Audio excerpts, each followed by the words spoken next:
தொடர்கிறது. எதுக்காக ஆனந்த் அங்க போனீங்க? நீங்க அங்க போயிருக்க கூடாது. கம்பெனி இழக்க வேண்டி வந்தா கூட நான் அதை பொறுத்துப்பேன்.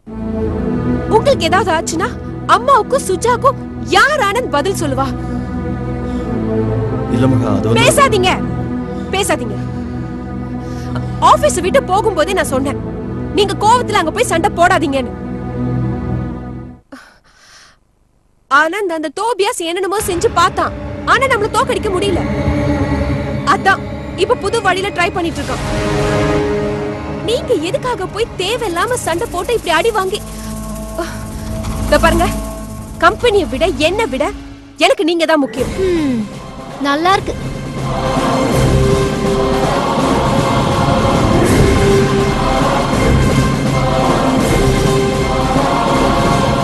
ஏண்டி உன் ஆபீஸ்க்குள்ள ஆனந்த ரவுடிங்க அடிக்கிறத நீ வேடிக்கை பார்த்துட்டு இருந்தியா? இந்த வீட்டுக்குள்ள வந்து உங்களை யாராவது அடிச்சா உங்க பிள்ளைங்க பாத்துக்கிட்டு சும்மா இருப்பாங்களா? தேவ் அசோசியேட்ஸ்குள்ள வந்து தேவ் அசோசியேட்ஸ் மேனேஜர் மேல கைய வச்சா அங்க இருக்கிறவங்க பாத்துக்கிட்டு சும்மா இருப்பாங்களா? நான் இந்த கம்பெனியோட ஸ்டாஃப், எனக்கும் சில லிமிட்ஸ் இருக்கு. புருஷன் மேல பாசத்தை காட்ட வேண்டிய இடம் ஆபீஸ் இல்ல, இங்க வீட்ல. எங்க நல்லா வலிக்குதா? பலமா அடிச்சுட்டாங்க போல இருக்கு. டாக்டர் கிட்ட போலாமா? இல்ல வேண்டாம் வேண்டாம் வேண்டாம், நானே ஏதாவது தைலம் தடவி விடுறேன். சுடு தண்ணியை வச்சு ஒத்தடம் கொடுக்கட்டுமா? என்னங்க ஏதாவது சொல்லிட்டு போங்களே. என்னங்க?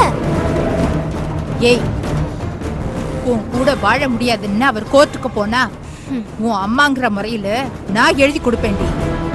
என் மாப்பிள்ள சொல்றதெல்லாம் உண்மைன்னு திமிரு பிடிச்சு அடங்காப்பிடாரியா அலைஞ்சிட்டு இருக்கிற ஏன் பொண்ணு கூட இந்த நல்ல மனுஷன் குடும்பம் நடத்த முடியாதுன்னு. சுஜா, ஆனந்தோட மனசை இப்படி கஷ்டப்படுத்தக்கூடாது, இந்த அளவுக்கு கொடுமைப்படுத்தக்கூடாது. ஏற்கனவே உன்னை விவாகரத்து பண்றதுக்காக அவர் வேண்டாம். இனி நீ அதை பத்தி பேசாத. ஆனந்த் அப்படி ஒரு முடிவெடுத்தா அது நடக்கட்டும். என்ன சொன்ன? ஆமா, எனக்கு என் புருஷன் கிட்ட புனிதமான அன்பு எதுவும் இல்ல. நான் விரும்புற ஒரு வாழ்க்கையை அமைச்சு கொடுக்கறவரா இருந்தா நான் அட்ஜஸ்ட் பண்ணுவேன். புருஷனே கண் கண்ட தெய்வம்னு அவர் காலிலேயே விழுந்து கிடக்கிற கொத்தடிமை நான் ஒண்ணும் இல்ல. போது நிறுத்து. நீ இப்படி எல்லாம் பேசுவேன்னு நான் நினைக்கவே இல்ல.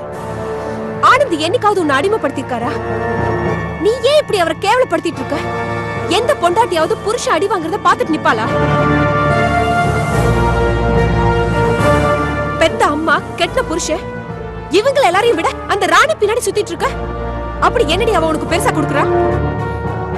எனக்கு ஒண்ணும் கொடுக்க மாட்டாங்க. அதனால எல்லாத்தையும் விட்டுட்டு புருஷனை கண்ணை மூடிக்கிட்டு நேசிக்கிற பொண்டாட்டியா மாறிடுவா. ஆமா, யாருக்காக என் புருஷன் அடி வாங்கினது? உனக்காக. நான் இங்க வந்த போது அவர்கிட்ட நீ என்ன சொல்லிட்டு இருந்த? உன் கம்பெனியை விட அவர் தான் உனக்கு முக்கியம்னு. அந்த வார்த்தைக்கு என்னடி அர்த்தம்? செருப்ப கழட்டி அடிக்க அந்த ஒரு வார்த்தை பத்தாதே? சுஜா, ஏய் நிறுத்து. அந்த ஆளுக்கு நான் சிரிச்சாலும் தப்பு, அழுதாலும் தப்பு. உன் ஆபீஸ காப்பாத்திக்க நீயே கூட்டிட்டு போடி. யாராவது அந்த ஆளை அடிச்சு சாகடிச்சாலும் நீயே சொல்லு, சுஜா தான் இதுக்கு காரணம்னு.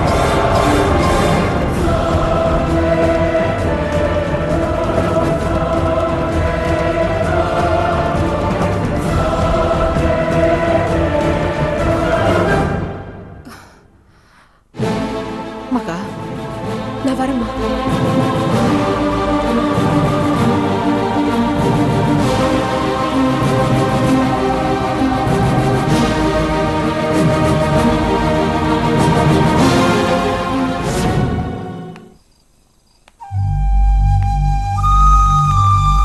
என்னம்மா இங்க வந்து நின்னு அப்படி என்ன யோசனை பண்ணிக்கிட்டு இருக்க?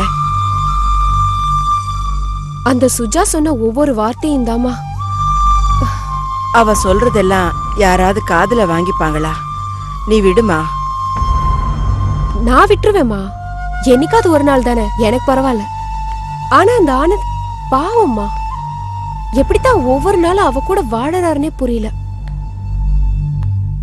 சுஜாவை டைவர்ஸ் பண்ண போறேன்னு சொன்னப்போ அதுக்கு குறுக்க நின்னது நாம தான்.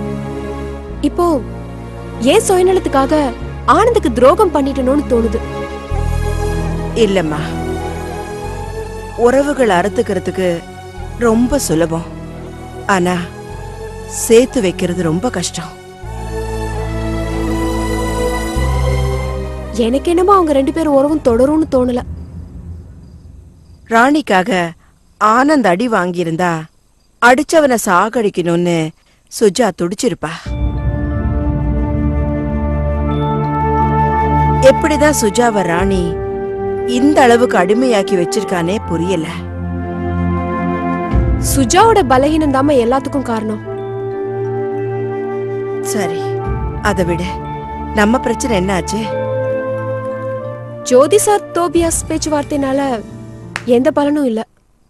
கோர்ட்டுக்கு போறதுதான் முடிவாம்.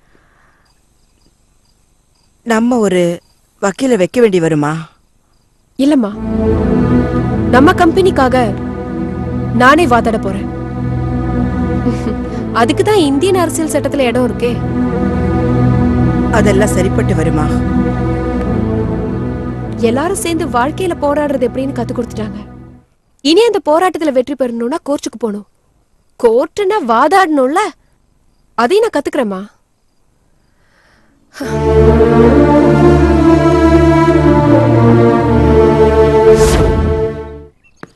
தோபியாஸ், நான் உங்ககிட்ட சண்டை போடவோ இல்ல ஏன் இப்படி நடந்துக்கிறேன்னு கேட்கறதுக்காகவோ வரல.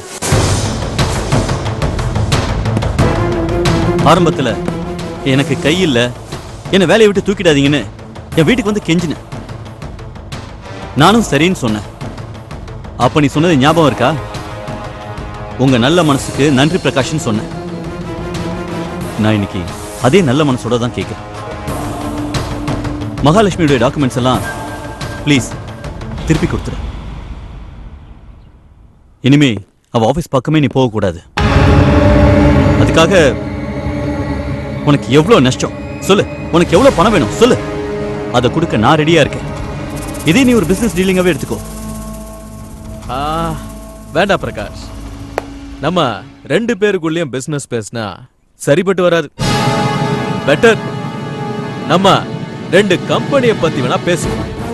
நானா நீயான்னு போட்டி போடுற 2 கம்பெனிங்க, தேவ் அசோசியேட்ஸ், யமுனா அசோசியேட்ஸ். பிசினஸ்ல யார முழுங்கலான்னு போட்டி போடுற 2 கம்பெனில திறமை உள்ளவங்க யாரோ அவங்க தானே ஜெயிப்பாங்க. தோபியாஸ் ப்ளீஸ், இந்த பார், நீ எவ்வளவு பணம் கேட்டாலும் எனக்கு ஓகே, நான் கொடுக்க தயாரா இருக்கேன். Oh, are you sure? Very sure. கேளு, உனக்கு எவ்வளவு வேணும்? ஓகே ஓகே, அதிகம்லாம் நான் ஒன்றும் கேட்க மாட்டேன். ஒரு 50 lakhs. டியூ கட்டாத வண்டியெல்லாம் சீஸ் பண்ண போறவங்களுக்கு கொடுப்பாங்களே ஒரு கமிஷன், அந்த மாதிரி தான். நானும் கஷ்டப்பட்டு உழைச்சேன் இல்லையா?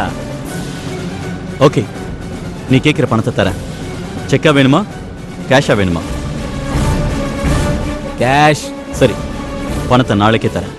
ஆனா ஒரு கண்டிஷன், எனக்கு கொடுக்கிற 50 லட்சம் ரூபாய் உன் பேர்ல இருக்கிற அக்கவுண்ட்ல பேங்க்ல இருக்கணும். அதாவது நீ உழைச்சு சம்பாதிச்ச பணமா இருக்கணும். உன்னால முடியுமா?